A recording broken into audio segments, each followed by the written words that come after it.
Alléluia, je vous salue tous dans le nom merveilleux de notre Seigneur Jésus-Christ. Je suis très heureux de nous retrouver encore pour cette seconde vidéo.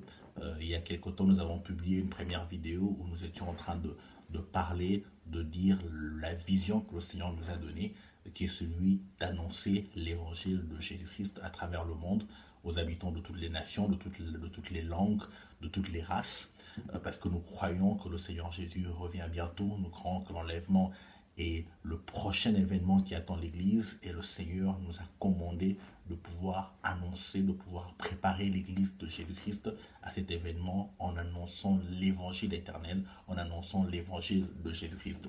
Je n'ai pas la prétention d'être le seul qui va parcourir le monde entier pour annoncer cet évangile. Je sais que plusieurs avant moi ont annoncé cet évangile, nous l'annonçons et d'autres aussi vont se joindre à nous parce qu'il s'agit d'un vent. Il s'agit d'un mouvement, il s'agit d'un vent qui est en train de souffler. Il s'agit d'une génération des serviteurs et des servantes de Dieu qui vont être équipés, qui vont être touchés par ce vent de l'Esprit pour pouvoir annoncer l'évangile de Jésus-Christ. Vous savez, il n'y a pas que des élus qui parlent français ou anglais ou lingala, les trois langues que je maîtrise, mais il y a aussi d'autres élus de Dieu qui parlent l'arabe, qui parlent l'espagnol, le portugais, le mandarin, le swahili, le chiluba, le zoulou, le nkosa ou d'autres langues. Et il y a des élus de Dieu, il y a des serviteurs et des servantes de Dieu que Dieu prépare en ce temps et qu'il va équiper avec l'évangile de Jésus-Christ. Et notre but, le ministère évangile éternel, c'est de participer, c'est d'annoncer, c'est de crier, c'est de proclamer cet évangile de Jésus-Christ. Certes, le but est de pouvoir avec le temps avoir une assemblée où nous allons nous réunir avec les élus de Dieu et parler et dire ces choses et équiper l'église de Jésus-Christ pour ce grand rendez-vous, mais nous le faisons déjà au travers de ces vidéos que nous appelons l'école de l'évangile éternel. Le but de ces vidéos, c'est que les disciples soient assis, que nous ayons des chrétiens qui soient fondés, comme la Bible dit, nous avons été édifiés sur les enseignements des apôtres et des prophètes, Jésus-Christ lui-même la pierre angulaire. Jésus n'est pas venu pour former une église composée des suiveurs et de la foule. Non, l'église de Jésus-Christ est composée des disciples, des personnes qui connaissent les enseignements, qui connaissent ce en quoi ils croient. C'est la raison pour laquelle nous faisons ces vidéos. Nous sommes en train de placer les enseignements, des fondements, afin que ceux qui demain voudront se joindre dans ce mouvement, afin que demain ceux qui voudront nous rejoindre dans ce ministère puissent être en mesure de savoir ce en quoi nous croyons, quelles sont les choses auxquelles nous croyons. C'est la raison pour laquelle nous allons faire ces vidéos. Nous avions pensé faire des vidéos professionnelles avec une image plus professionnelle, plusieurs caméras, une bonne qualité de son. Mais pendant que nous étions entrés en prière, pendant que je suis entré en prière par rapport à ces choses, le Seigneur m'a dit, va avec la force que tu as. Ce n'est pas une vidéo HD, ce n'est pas une vidéo avec un son impeccable qui donnera la vie.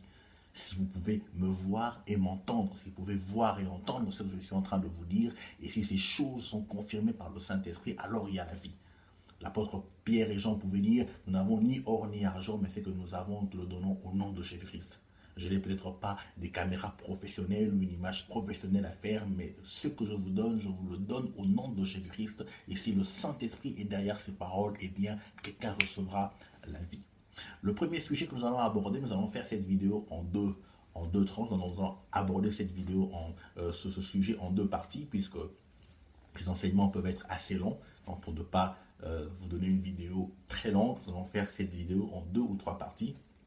Et le thème de ce premier enseignement, c'est parole de Dieu, l'être ou esprit. Parole de Dieu, l'être ou esprit. Et dans cet enseignement, nous allons nous parler de ce livre que j'aime beaucoup. La Bible.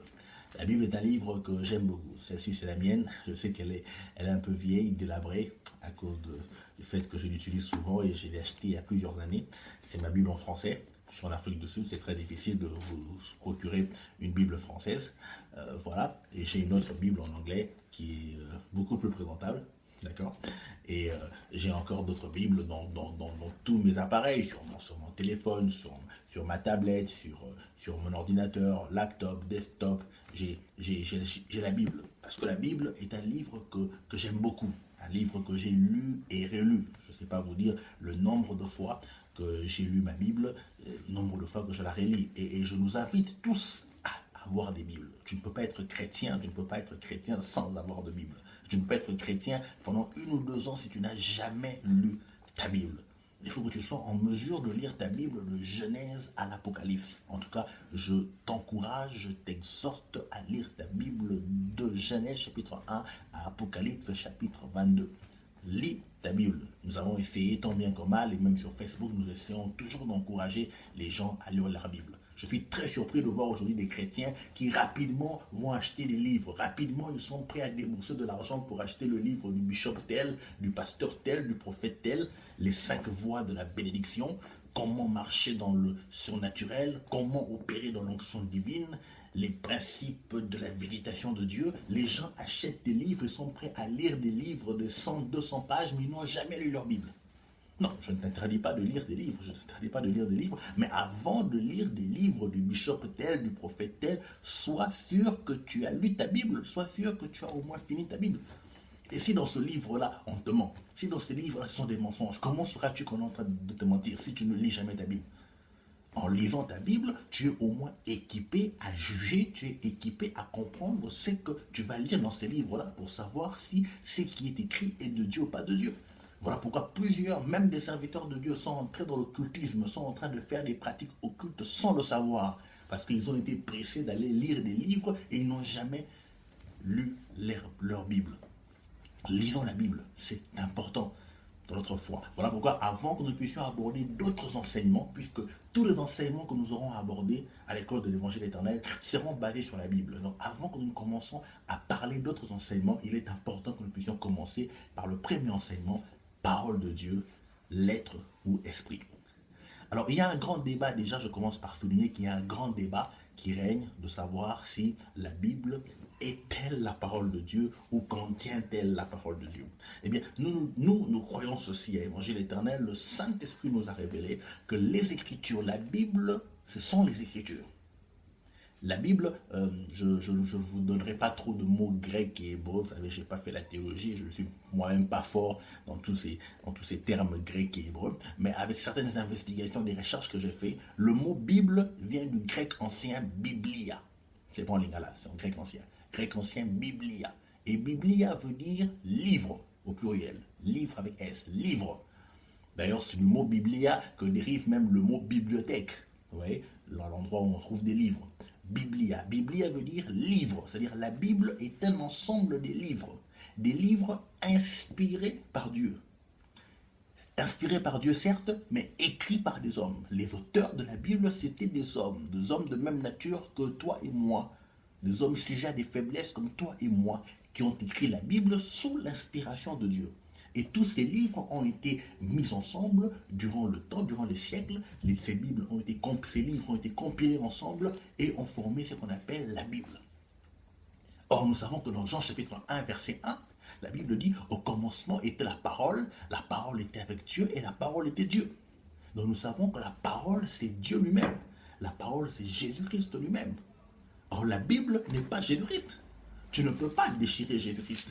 Tu ne peux pas brûler Jésus-Christ. Tu ne peux pas limiter Jésus-Christ dans le livre. Jésus-Christ, c'est Dieu. La parole, c'est Dieu. La Bible n'est pas la parole de Dieu dans le sens strict du mot. Certes, dans le sens usuel, dans le sens qu'on utilise, dans l'usage du mot, nous disons « ouvrons la parole de Dieu »,« lisons la parole de Dieu », mais dans le sens strict. La Bible n'est pas la parole de Dieu. Là, je veux maintenant vous expliquer pourquoi suis-je en train de dire ça. Je suis en train de dire ça, comme je disais, que la Bible est l'ensemble des livres inspirés par Dieu. Les auteurs ont écrit, mais les Écritures ont été écrites et ont une part de faiblesse du langage humain. Parce que tout ce qui est humain, tout ce qui est fait de l'homme n'est pas parfait. Tout ce qui est fait de l'homme a des failles. Tout ce qui est fait de l'homme a des failles parce que c'est lié à la faiblesse humaine. Dieu a parlé, Dieu a inspiré, Dieu a donné les Écritures. Ces Écritures ont été transcrites par l'homme avec ses faillites, avec ses faiblesses. Et c'est ça la Bible. Je vais vous expliquer. J'aime d'abord ce qu'un philosophe chinois dit. Il y a un philosophe chinois que j'ai lu il y a quelques années qui a dit quelque chose qui m'a marqué et j'ai écrit cela. Il s'appelle Chuang Tzu. Je ne sais pas si je prononce bien le nom. Chuang Tzu. Chuang Tzu dit ceci. Il dit, les mots servent à exprimer les idées. Quand l'idée est saisie, oubliez les mots. Il dit, les mots servent à exprimer les idées. Quand l'idée est saisie, oubliez les mots. Qu'est-ce qu'il veut dire? Il veut dire que ce qui compte dans l'homme, ce qui compte, c'est les idées, la pensée. Tout ce que nous disons, tout ce que nous faisons vient de la pensée. Tel que je suis là, tout ce que je suis en train de vous dire vient de ma pensée. Il y a des choses qui sont inscrites dans ma pensée. Et dans ma pensée, j'essaie de communiquer ma pensée au travers le langage, au travers la langue que j'utilise, la langue que je parle. Maintenant là, quand je vous parle, les mots que je fais sortir veulent exprimer une idée qui est en moi. D'ailleurs, si vous prenez un dictionnaire, le dictionnaire définit la langue comme un ensemble de signes vocaux. Un ensemble de signes vocaux. C'est-à-dire quand je parle comme ça, ce sont les idées que j'ai en moi, que je véhicule au travers des signes vocaux, au travers des cordes vocales qui font sortir des sons et vous entendez ce qu'il y a dans ma pensée, ce qu'il y a au fond de moi qui est en train de sortir. Et je peux le faire sortir par le langage parlé, comme je peux le faire sortir par le langage écrit, qu'on appelle l'écriture. Je peux, au lieu de parler, je peux écrire. C'est ce que je fais souvent sur Facebook. J'exprime les idées, les pensées que le Seigneur dépose en moi. Je les exprime, je prends un clavier et je tape, j'écris. Et l'écriture, j'ai lu la définition, on définit l'écriture comme un système de représentation graphique d'un langage au moyen de signes inscrits ou dessinés sur un support. C'est-à-dire les signes qu'on peut écrire, inscrire ou dessiner. Par exemple, les hiéroglyphes des Égyptiens. Les Égyptiens dessinaient, faisaient des formes de dessin, c'était leur écriture. Ils exprimaient leurs idées, leurs pensées.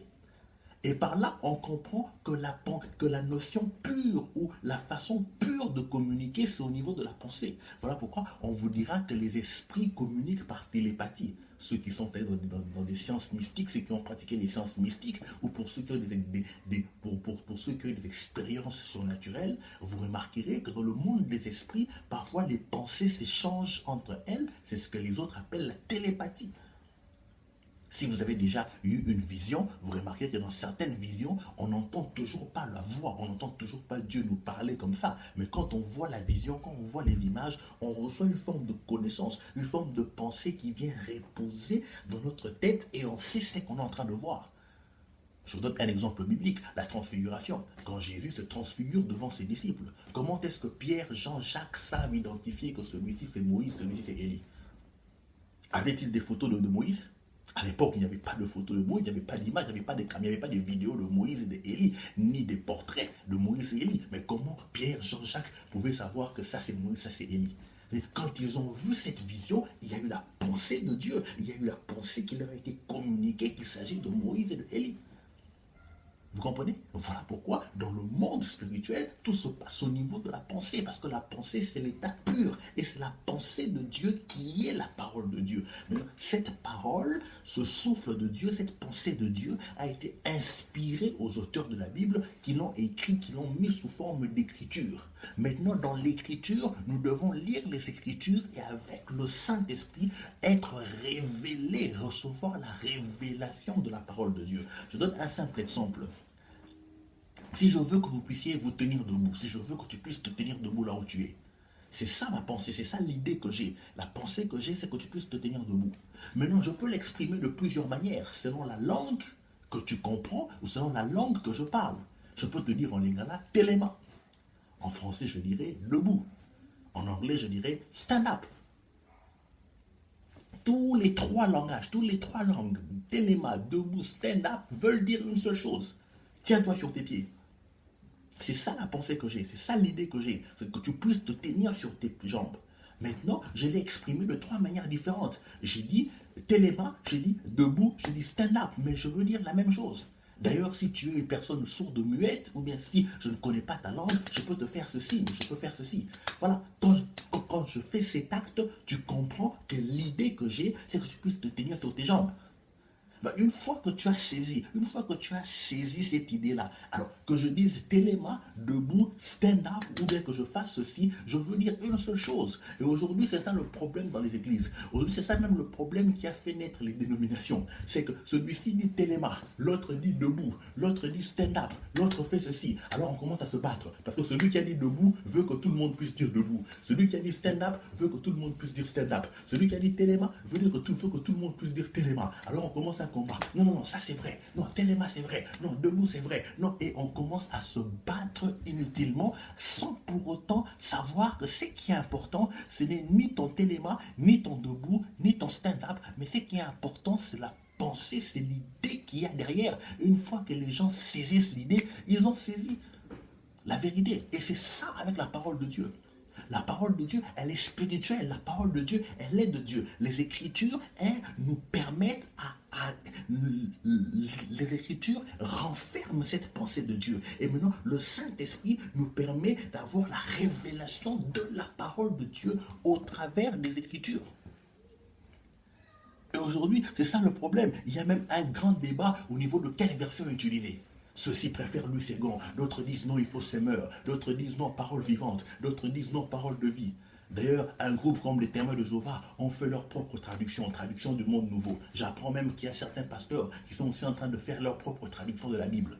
Pourquoi? Un débat au niveau des textes, mais rien au niveau de la parole de Dieu. Parce que les gens ne saisissent pas que les Écritures nous amènent à comprendre ou à saisir la parole de Dieu. Vous savez, aujourd'hui, la Bible est disponible à tout le monde. La Bible est disponible partout. Vous pouvez aller dans les librairies, acheter une Bible. Vous pouvez télécharger une Bible avec la nouvelle technologie, les téléphones portables, les tablettes, les ordinateurs. On peut télécharger la Bible, on peut trouver la Bible sur Internet. La Bible aujourd'hui est disponible à tout le monde. D'ailleurs, la Bible est le best-seller de l'imprimerie, de l'histoire de l'imprimerie. Et depuis que l'imprimerie a été créée, la Bible est le livre le plus imprimé et le plus vendu dans le monde. Aujourd'hui, tout le monde peut se procurer une Bible. D'ailleurs, il y a même des chercheurs, des savants, des professionnels en Bible, des docteurs en Bible, des gens qui ont étudié la Bible, qui peuvent vous réciter la Bible de Genèse chapitre 1 à Apocalypse 22. Pas seulement ceux qui ont fait la théologie, même dans des universités normales comme Oxford ou Harvard, vous trouverez des biblistes, des gens qui ont étudié la Bible, des gens qui sont spécialistes dans l'Ancien Testament, spécialistes dans le Nouveau Testament, qui connaissent la Bible. Mais ils connaissent les Écritures. Ils ne connaissent pas forcément la parole de Dieu. C'est ça le problème aujourd'hui. Aujourd'hui, il y a beaucoup de gens qui connaissent les Écritures sans pour autant connaître la parole de Dieu. Beaucoup de gens qui possèdent les Écritures, qui ont la connaissance des Écritures, mais ils n'ont pas la connaissance de la parole de Dieu. Et par cet enseignement, je veux faire la différence. Je veux nous aider à différencier les Écritures et la parole de Dieu. Les Écritures nous permettent d'avoir la révélation, d'obtenir la révélation de la parole de Dieu. Et c'est ça qui sauve. Et c'est ce qui est important. C'est ce dont l'Église a besoin. Parce que si on s'arrête seulement au niveau des Écritures, eh bien, on n'ira pas loin. Si on s'arrête seulement au niveau des Écritures, eh bien, on verra des incohérences et des erreurs. Parce que je t'informe que la Bible a des erreurs. Ah, je te choque, hein? C'est choquant que ton pasteur ne te l'a jamais dit, ton prophète ne te l'a jamais dit. Laisse-moi te dire. Je suis là pour dire la vérité au peuple de Dieu. La Bible a des erreurs. Les Écritures ont des erreurs. Mais des erreurs qui ne sont pas liées à la personne et à la puissance de la parole de Dieu. Mais des erreurs qui sont liées à la faiblesse du langage humain. Des erreurs qui sont liées à la faiblesse humaine. Parce que, comme je disais, la Bible est certes inspirée de Dieu, mais écrite par les hommes. Et l'erreur est humaine. Ce qui est humain a des erreurs. Ce qui est humain a des failles. Je veux nous démontrer cela. Laissez-moi vous démontrer. Vous savez, la Bible, notamment l'Ancien Testament, c'est la Bible hébraïque, c'est la Bible juive. Les Juifs aujourd'hui continuent à lire l'Ancien Testament. L'Ancien Testament, la Bible hébraïque, on appelle le Tanakh. Le Tanakh était recopié. Le Tanakh était recopié par des gens qu'on appelait des Massorètes. Des Massorètes, c'était des intellectuels juifs, des personnes à qui l'on apprenait, l'on enseignait l'art de recopier les écrits saints, de recopier les Écritures. Et c'était une discipline très rigoureuse. C'était un groupe de personnes. La traduction ou la copie de la Bible était un acte qui était scrupuleusement vérifié, vérifié, gardé. On devait faire attention à ce que tout soit repris correctement. Et quand on trouvait une erreur dans un manuscrit, eh bien, on recommençait tout le manuscrit à zéro. C'était donc un travail travail qui était fait avec une précision mathématique, une précision millimétrée, afin que les écrits soient recopiés avec toute la fidélité. Mais ce sont des hommes. C'était des hommes. Cela n'empêche qu'il y ait eu des erreurs. Ce n'est pas une supposition que je fais, je veux le prouver. La Bible que nous avons, la grande partie de l'Ancien Testament que nous avons, est venue de ces écrits des Massorètes recopiés. Et au début du siècle passé, vers les années 1940-50, il y a eu un événement qui s'est passé, d'ailleurs un miracle que Dieu a accompli pour prouver au monde que les Écritures étaient fidèles, que les Écritures étaient fiables.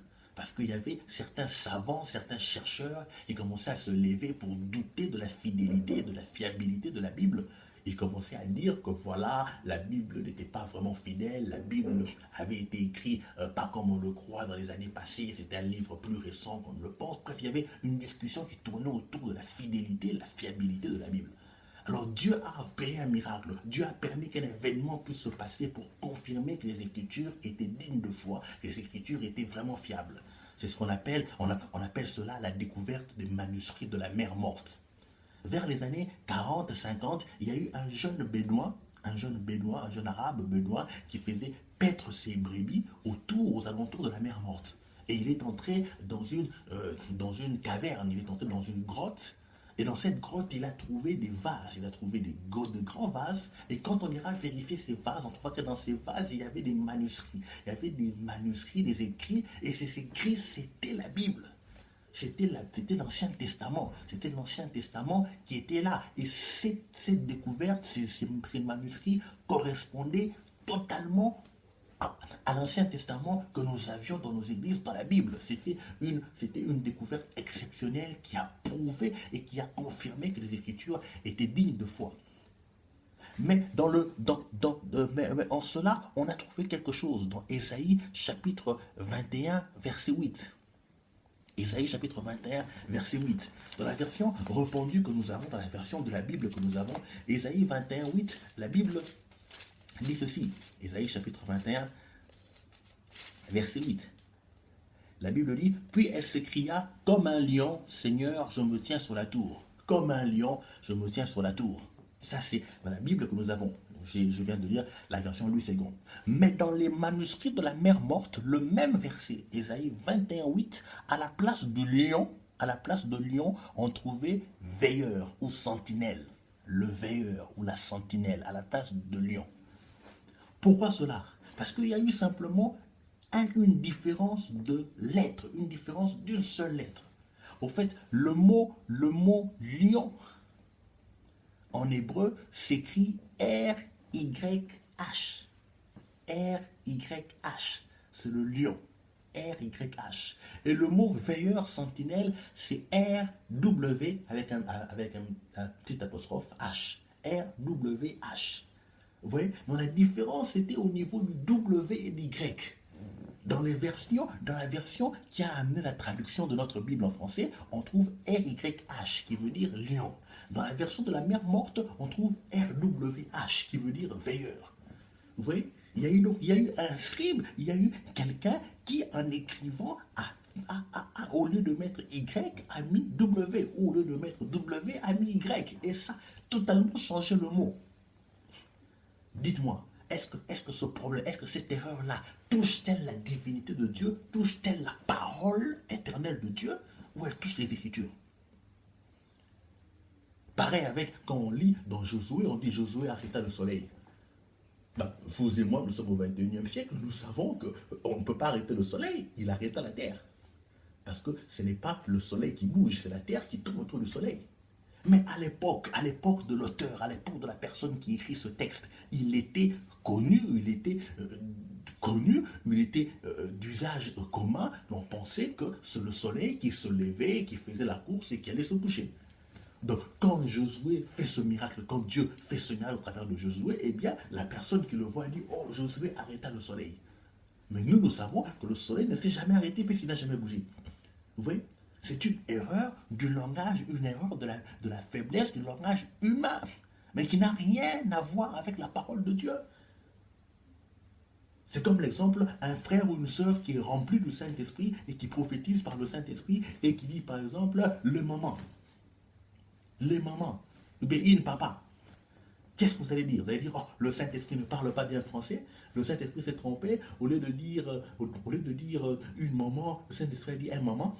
Non, ce n'est pas le Saint-Esprit. Le problème, ce n'est pas au niveau de la pensée, le problème n'est pas au niveau de la parole que le Saint-Esprit communique à cette personne, mais le problème est au niveau de la personne qui a soit un problème de français, qui a un problème de diction. Comme au Congo, j'entends beaucoup des pasteurs chasser les démons au nom de Jésus. Des chasses au nom de Jésus, au nom de Jésus, Jésus. Non, on ne dit pas Jésus, on dit Jésus.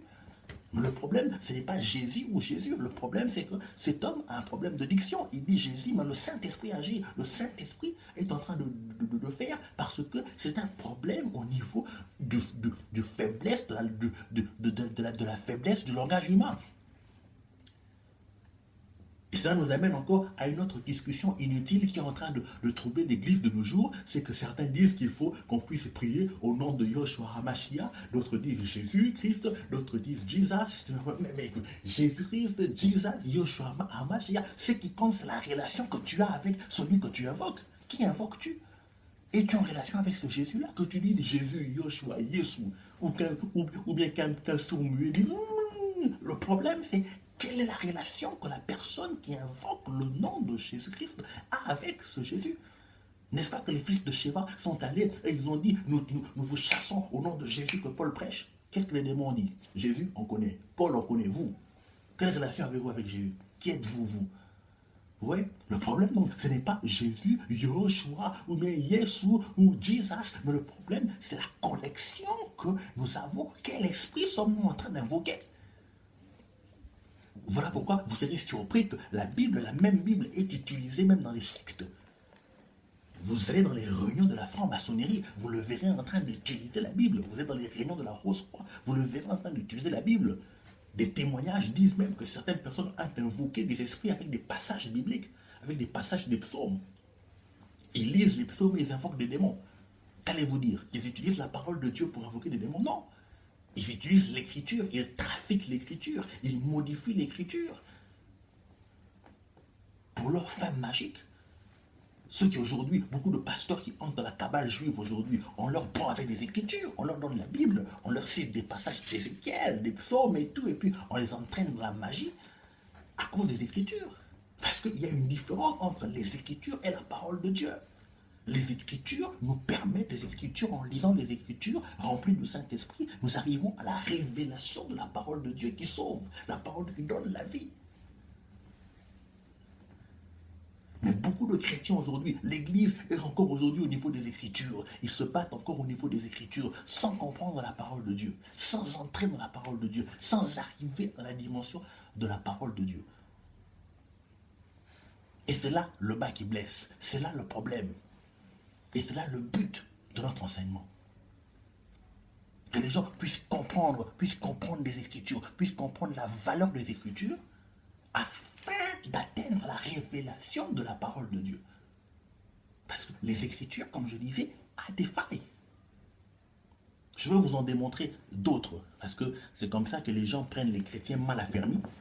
Quand on vient, on vous cite des versets que vous n'avez jamais lus, alors ça vous trouble. Et votre foi est bougée, votre foi est secouée. Non, par ces enseignements, nous ne voulons plus des chrétiens qui soient comme des enfants flottants à tout vent de doctrine. Nous voulons des chrétiens qui soient basés sur le roc, assis sur la pierre.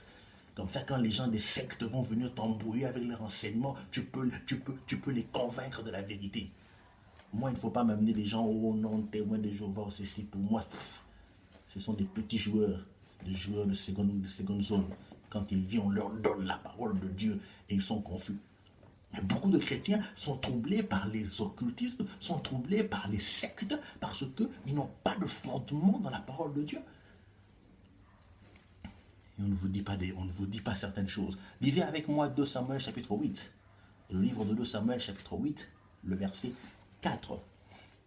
Je veux vous démontrer quelque chose. Je vous démontre que la Bible a des choses qui paraissent être des erreurs, des incohérences, mais qui ne sont pas des erreurs de la parole de Dieu, mais ce sont des erreurs de la faiblesse du langage humain.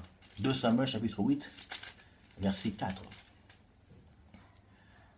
La Bible dit, David lui prit 1700 cavaliers et 20 000 hommes de pied, et il coupa les jarrets à tous les chevaux de trait et ne conserva que 100 attelages. 1 Chronique chapitre 18 verset 4. 1 Chronique chapitre 18 verset 4 raconte la même histoire. Dans le livre de Chronique reprend plusieurs histoires qui sont dans le livre de 2 Samuel, que le livre de 1 Chronique parle aussi de David, parle de l'histoire de David. 1 Chronique chapitre 18 verset 4. Écoutez, c'est la même histoire. La Bible dit, David lui prit 1000 chars, 7000 cavaliers. Oh, dans 2 Samuel chapitre 8 verset 4, on a dit, David lui prit 1700 cavaliers. 1700 cavaliers. Dans 1 Chronique 18 4, on dit, David prit 7000 cavaliers. Oh, 1700 ou 7000? 1700 ou 7000? À vous de répondre. Verset 2 Samuel chapitre 8, verset 13. Un autre. Au retour de sa victoire sur les Syriens, David se fit encore un nom en battant dans la vallée du sel 18 000 Édomites. David se fit un nom en battant dans la vallée du sel 18 000 Édomites. 1 Chronique chapitre 18. C'est la même histoire. Verset 12. La même histoire. Verset 12.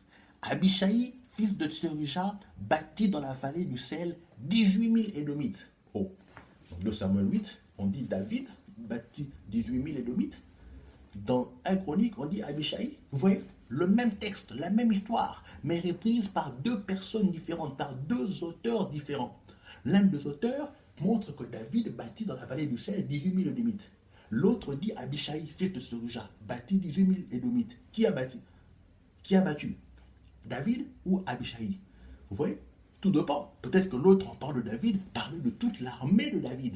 Mais l'autre spécifie, il parle peut-être de celui, du commandant qui était en chef de cette bataillon, de ce bataillon. Et il parle d'Abishai, alors que l'autre parle de David. Vous voyez, la même histoire, mais elle est répétée. Là, on parle de 1700 cavaliers, ici on parle de 7000 cavaliers. La même histoire. Qu'allons-nous dire? Que nous devons mettre la Bible à côté, jeter la Bible à cause de ça? Non, ça ce sont des faiblesses du langage humain. Des faiblesses de la retranscription humaine, de la retranscription de l'événement d'une personne ou d'une autre. Lisons encore Actes chapitre 9, Actes chapitre 9, la conversion de Paul. Actes chapitre 9, conversion de l'apôtre Paul. 9. J'aime le verset.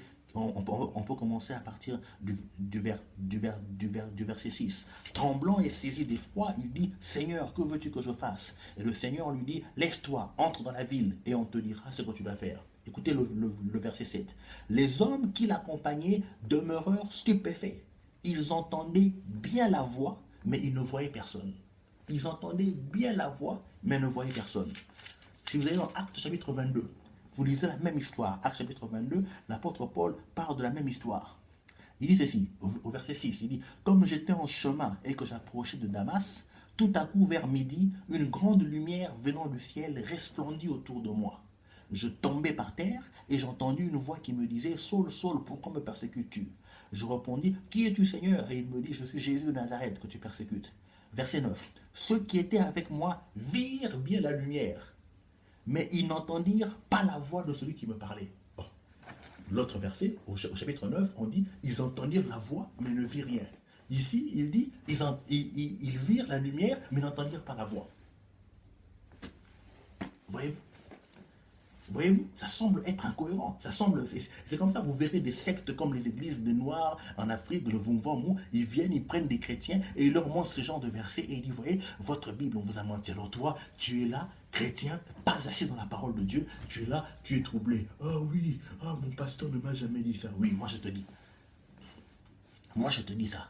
Mais pourquoi je te le dis? Je te le dis pour te montrer que les Écritures ayant été écrites par des hommes, sujets à des faiblesses, des hommes comme toi et moi, de même nature que toi et moi, sujets à des faiblesses.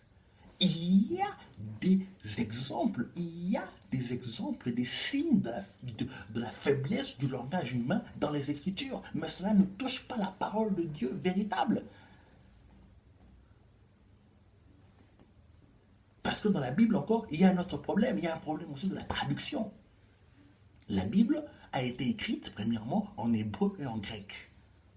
L'Ancien Testament en hébreu, le Nouveau Testament en grec. En grec. Puis de ces langues, la Bible a été traduite en d'autres langues, en français, en lingala, en anglais et en d'autres langues. Et il y a un problème, les traducteurs ont été parfois confrontés à des problèmes, c'est qu'il y a certains mots dans la langue originale, certains mots dans la langue hébraïque et grecque qui n'ont pas d'équivalent dans la langue qui doit être traduite. Certains mots en grec ou en hébreu n'ont pas d'équivalent en français. Alors il fallait trouver des mots à peu près, des mots qui conviennent, des mots qui font ressortir ce qui voulait être dit. Mais ce ne sont plus les mots originaux qui avaient été utilisés, mais on trouve d'autres mots qui vont permettre à ce que nous les francophones, nous les anglophones, comprennent le sens qui était dit en hébreu et en grec. Ce qui déjà, quelque part, diminue la teneur de l'écriture. Maintenant, que devons-nous faire? Devons-nous faire comme les musulmans? Vous savez, les musulmans, avant d'enseigner le Coran, il faut apprendre l'arabe. Hein. Tu ne deviens pas enseignant du Coran en lisant un Coran en français. Il faut que tu apprennes l'arabe. Donc, devons-nous faire de même? Devons-nous tous, avant d'enseigner, d'aller apprendre l'hébreu et le grec? Voilà pourquoi certaines personnes passent et paraissent savantes et paraissent comme s'ils ont la connaissance de Dieu. Ils viennent avec des mots grecs et des mots hébreux. Non, mon frère, là vous lisez la version française. Si vous revenez dans la version originale, le mot hébreu veut dire tsafanak. Tsafanak qui veut dire tout. Le mot grec veut dire ristopoulos. Ristopoulos qui veut dire tout. Et là, on pense qu'ils ont la connaissance. Non, ils n'ont pas la connaissance de Dieu, ils ont juste l'instruction. C'est juste l'instruction. Bon, l'instruction n'est pas mauvaise. Hein. Si on peut s'instruire, instruisez-vous. Mais ce n'est pas la connaissance de Dieu. C'est la connaissance des Écritures. Vous voyez? Devons-nous donc tous apprendre l'hébreu et le grec pour dire qu'on connaît la parole de Dieu? Non. Je m'en fous de la version. Voilà pourquoi aujourd'hui, je disais qu'il y a une discussion autour de quelle version lire. Louis Segron, Darby, Semeur, Parole vivante, on se base sur les versions. Je m'en fous de la version de la Bible que vous me donnerez. Moi, quand je lis la Bible, je suis connecté à l'Esprit de Dieu qui me révèle la parole de Dieu. Et la parole de Dieu, elle est une, elle est indivisible, elle est seule et unique. Et c'est elle qui donne la vie. Mais aujourd'hui, on a beaucoup de gens qui sont attachés aux Écritures. Comme je dis, de moins en moins, nous avons des hommes de Dieu inspirés, nous avons des hommes de Dieu éduqués. L'Église n'a pas besoin des personnes éduquées, l'Église a besoin des personnes inspirées, pas éduquées. Aujourd'hui, beaucoup de gens viennent, ce sont des personnes éduquées, et ils nous parlent de la part de Dieu, ils ne sont pas inspirés, éduqués dans la lettre. Voilà pourquoi ils sont là toujours, dans la lettre, ils sont là, ils connaissent les Écritures, ils parlent des Écritures, mais ils ne révèlent pas la parole de Dieu.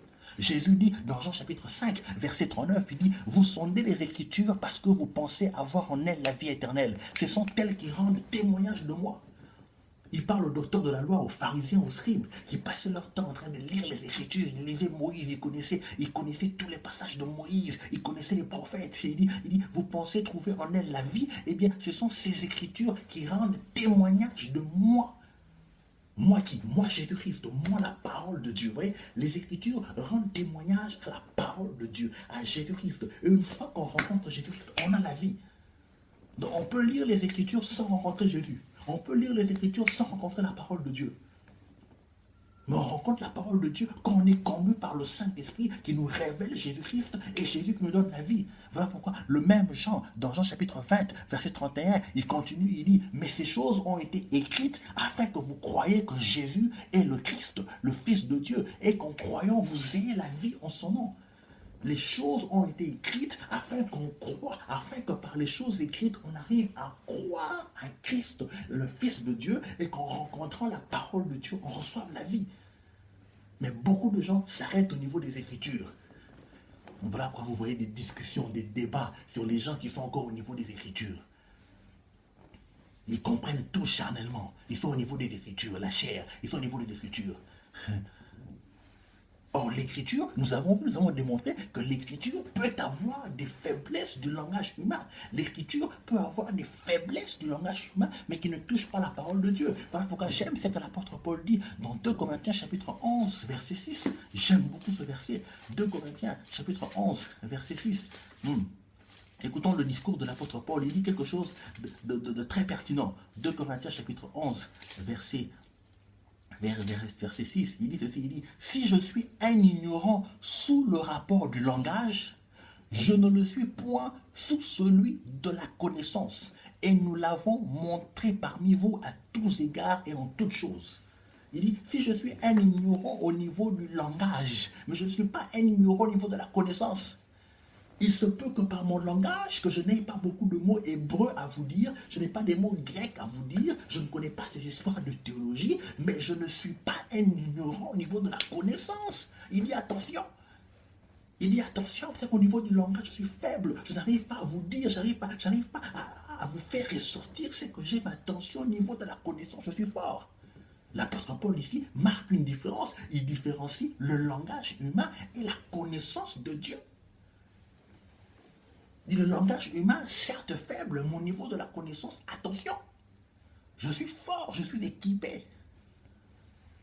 Aujourd'hui, nous avons beaucoup, voilà pourquoi dans le même livre de 2 Corinthiens, chapitre 3, verset 6, si je ne me trompe pas, il dit, la lettre tue, mais l'esprit vivifie. La lettre tue. Beaucoup de gens aujourd'hui sont tués par la lettre. Voilà pourquoi le Seigneur, le sachant, a parlé déjà au prophète Ésaïe. Dans Ésaïe chapitre 29, verset 11, il dit ceci, il dit, toute la révélation est pour vous comme les mots d'un livre cacheté, que l'on donne à un homme qui sait lire en disant, lis donc cela, et qui répond, je ne le puis, car il est cacheté. Vous voyez? Il dit, toute la révélation de Dieu, toute la révélation, toute la parole de Dieu, la révélation sera comme un livre cacheté. La Bible, un livre cacheté. On donne à celui qui sait lire, on dit, lis-nous ça. Il dit, je ne sais pas lire car il est cacheté. Vous voyez, la révélation de Dieu est comme un livre cacheté, la Bible. On donne aux gens intelligents, on donne aux sages, on donne aux professeurs, on dit aux docteurs, on donne aux théologiens, mais expliquez-nous la Bible, expliquez-nous les Écritures. Ils sont là, ils ne peuvent pas, parce que c'est cacheté. C'est cacheté. La lettre tue. Parole de Dieu, lettre ou esprit. Beaucoup de gens attachent à la lettre aujourd'hui. Voilà pourquoi ils disent, oh non, nous sommes pour la polygamie, parce qu'ils ont lu, non, Salomon avait 1000 femmes. La lettre tue. Ah non, on peut prendre la bière, parce que le premier miracle de Jésus transforma l'eau en vin, c'est écrit dans Jean chapitre 2. Oui, Jésus transforma l'eau en vin. Est-ce que tu comprends? Est-ce que tu comprends la parole de Dieu qui est cachée derrière ce texte? Est-ce que tu comprends la révélation de Dieu qui est cachée derrière cet écrit-là? Toi, tu t'arrêtes seulement à l'histoire. Jésus transforma, changea l'eau en vin. Donc, nous pouvons aussi prendre la bière. Parce que tu es encore l'être, tu es encore au niveau de la lettre, au niveau de l'écriture, qui tue, mais l'esprit vient vivifier les écritures. Es-tu au niveau de la lettre ou au niveau de l'esprit? Voilà pourquoi je dis toujours aigle, montant. Aigle, montant. Il est temps que l'Église monte au niveau de la parole de Dieu. Il est temps que ce livre nous permette à découvrir la parole de Dieu. Joseph, Abraham n'avaient pas de Bible avec eux. Ils ont marché avec Dieu. Gédéon n'avait pas de Bible, mais ils ont marché avec Dieu. Nous aujourd'hui, Bible, toujours chaque dimanche à l'église, on ne marche pas avec Dieu. Pas de parole de Dieu. On s'arrête au niveau de l'écriture. Que le Seigneur nous bénisse. C'est la première partie de ces enseignements. Je continue avec la deuxième partie. Nous faisons l'effort que la vidéo ne prenne pas 1 heure afin qu'elle ne soit pas très longue. Que le Seigneur nous bénisse.